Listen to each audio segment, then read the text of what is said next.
Renan, quero abordar aqui mais alguns assuntos. Então, agora, indo para a questão do judiciário, a CPI do crime organizado, o relator Alessandro Vieira, ele propôs ali o indiciamento de ministros do STF, enfim. É um tema que está sendo, né, discutido pela sociedade. Há quem defenda a atuação do STF, há quem a critique. Eu queria saber, se eleito presidente, se o senhor seria a favor do impeachment de ministros do STF, como, por exemplo, Romeu Zema se coloca. O próprio Flávio Bolsonaro faz um discurso um pouco abaixo do de Zema, mas dizendo que é a favor do impeachment de qualquer ministro que incorra, né, em irregularidade, ou se seria um movimento de tentar pacificar com a corte por outro caminho. Renan Santos, eleito presidente, qual seria a postura em relação ao STF?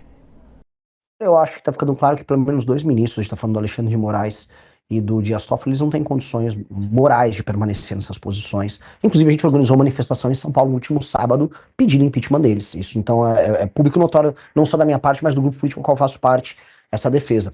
Paralelamente, para evitar o surgimento de outros, a gente tem que alterar a dinâmica de poder do STF. Então, a gente tem que tomar uma série de medidas. As decisões monocráticas, que representam 83% das decisões do STF, elas precisam ser, se não totalmente proibidas, reduzidas no seu próprio escopo. Tem que ter um filtro de entrada de modo a só ações de matéria estritamente constitucional serem julgadas pela Suprema Corte, porque hoje a Suprema Corte brasileira julga coisa de 8 mil ações, enquanto a americana só 50, né, uma diferença bastante brutal de função. A gente tem que ter uma corte política feita com desembargadores que fiquem com mandato de 2 anos, que são sorteados a participar delas, para julgar, vamos dizer, os casos políticos envolvendo deputados e senadores, para que eles não fiquem na mão da Suprema Corte brasileira. A gente tem que impossibilitar, e sendo bem claro, impossibilitar qualquer tipo de atividade econômica com parentes e amigos de juízes e ministros da Suprema Corte e também do STJ, né, para impedir o que está acontecendo agora, como a gente está vendo.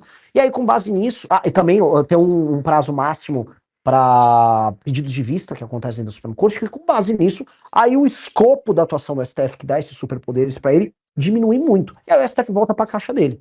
São medidas que vão além do impeachment.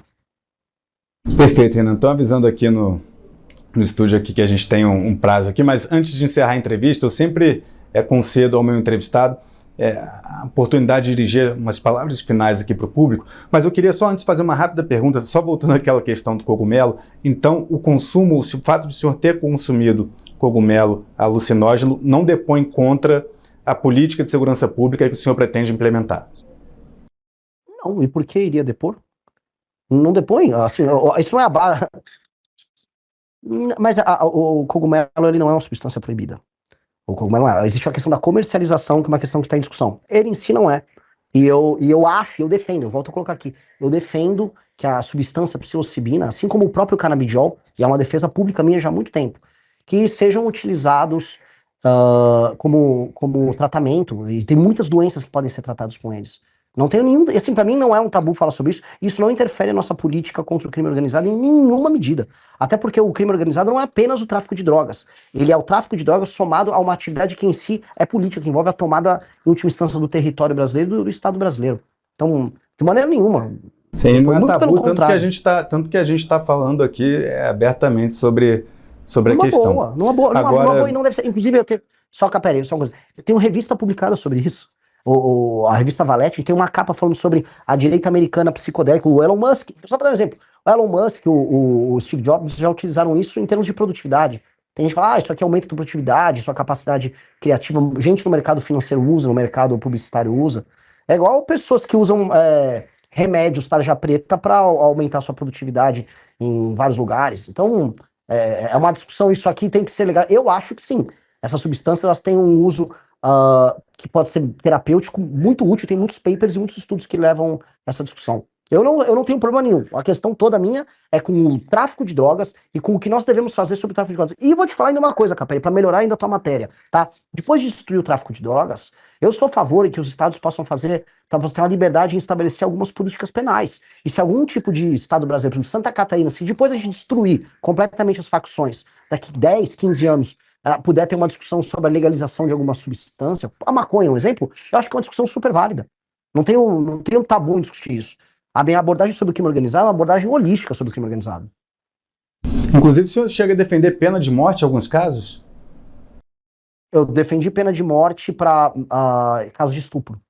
Em casos de estupro. Casos de estupro incontroversos. Existem casos que são incontroversos, que a pena de morte pode ser discutida e pode ser aplicada assim. Casos incontroversos que as provas materiais elas são absolutamente incontroversas. E como que seria? Porque seria cadeira elétrica? Brasil, seria injeção? Qual que seria o tipo de execução que o senhor propõe? Vai caber o legislador discutir qual o método. Renan, muito obrigado pela sua participação. Queria lhe dar a oportunidade de dirigir aqui a palavra a quem está nos assistindo, fazer as suas considerações finais.